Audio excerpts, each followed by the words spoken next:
రాష్ట్రం విభజన చట్టంలో చాలా స్పష్టంగా చెప్పినారు.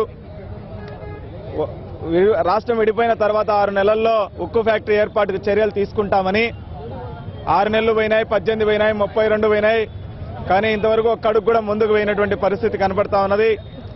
కడప జిల్లాలో ఉక్కు ఫ్యాక్టరీ కడప జిల్లా ప్రజలే కాకుండా రాయలసీమ ప్రజల కలగా మిగులుతా ఉన్నది. మేము కలగా మిగలడానికి ఏ పరిస్థితుల్లో ఒప్పుకోము. కడపలో ఫ్యాక్టరీ పెట్టి తీరాల్సిందే. కేంద్ర రాష్ట్ర ప్రభుత్వాలు మోసం చేసి రాజకీయ అవసరాల కోసం ఈ ఉక్కు ఫ్యాక్టరీని వాడుకోవాలని ప్రయత్నం చేస్తే రాయలసీమ ప్రజానికం క్షమించరు అని చెప్పడానికి, హెచ్చరించడానికి ఈరోజు ఉక్కు పోరాట కమిటీ ఆధ్వర్యంలో ఈ దీక్షలు చేపట్టడం జరిగింది.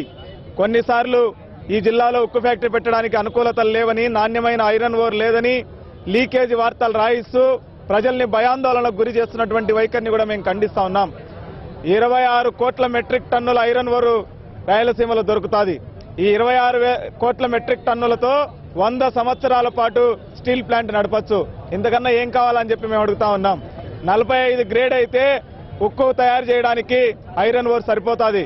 కానీ రాయలసీమలో దొరికేటువంటి ఐరన్ ఓరు 55 గ్రేడు లభిస్తుంది. ఇది స్వయానా ఉక్కు శాఖ మంత్రే ప్రకటించినటువంటి విషయాలు. కాబట్టి ఇప్పటికైనా కేంద్ర ప్రభుత్వం ఇచ్చిన మాట మీద నిలబడాలా, ఇచ్చిన హామీకి కట్టుబడాలా, లేకపోతే ఈ ప్రభుత్వాన్ని నిద్రపోనీయమని హెచ్చరించడం కోసమే ఈ పోరాట కమిటీ ఆధ్వర్యంలో దీక్షలు. 100 రోజుల పాటు 1000 మంది దీక్షల్లో కూర్చోబోతున్నారు. ఈ ఉద్యమాన్ని ఉధృతం చేస్తాం.